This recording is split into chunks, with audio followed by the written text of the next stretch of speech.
दोस्तों, अगर आप बुद्धिमान कैसे बने इस वीडियो को अंत तक ध्यान से सुने तो आपको पता चल जाएगा कि बुद्धिमान कैसे बने और बुद्धिमान किसे कहते हैं।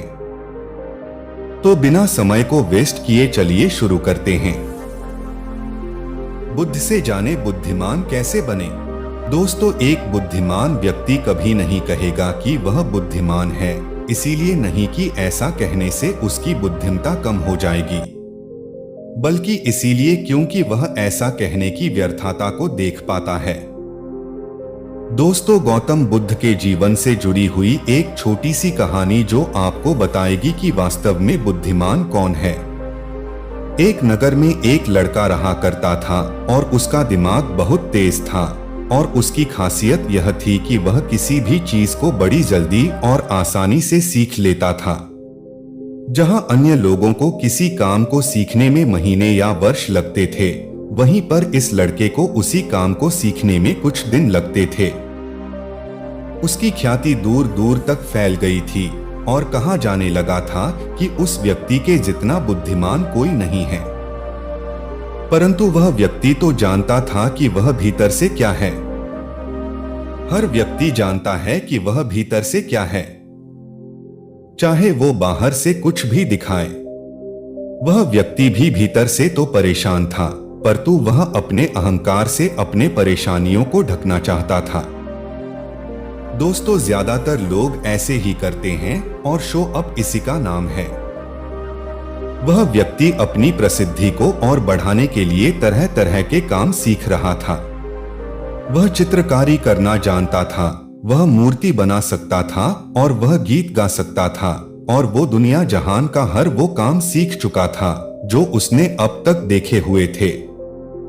इसीलिए उसे अपनी बुद्धिमत्ता पर अहंकार था, क्योंकि कोई भी साधारण आदमी एक काम कर सकता है या दो काम कर सकता है या ज्यादा से ज्यादा 3 काम को कर सकता है, परंतु वह तो सैकड़ों काम को कर सकता था और बहुत अच्छे से कर सकता था।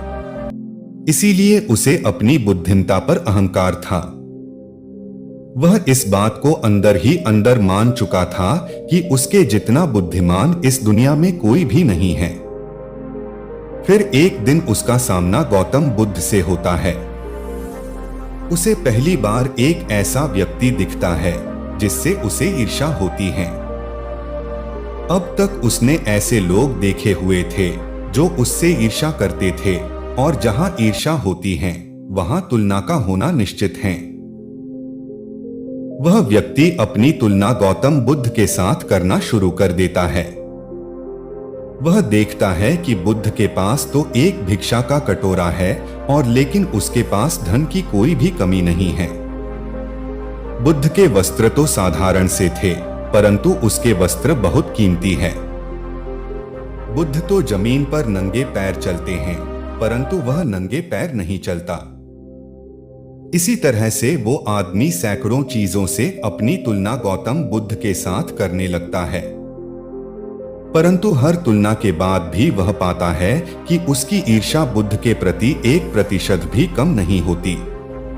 वह व्यक्ति मन ही मन सोचता है कि मैं इस भिक्षु से अपनी तुलना क्यों कर रहा हूं, जबकि मेरा जीवन इससे 100 गुना बेहतर है।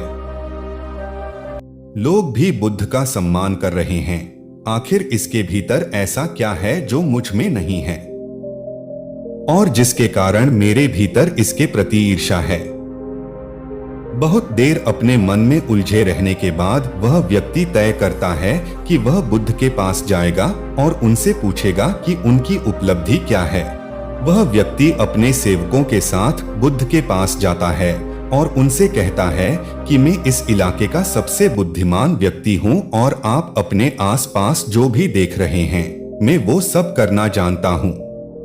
किसी भी कार्य को सीखने में मुझे बहुत ही कम समय लगता है।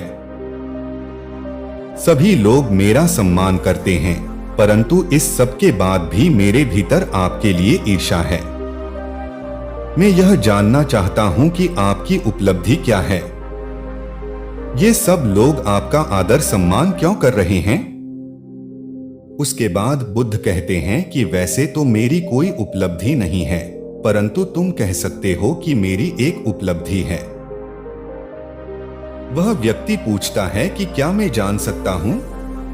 तो फिर उसके बुद्ध कहते हैं कि मेरी एक उपलब्धि है कि मैं सभी उपलब्धियों को छोड़ चुका हूँ।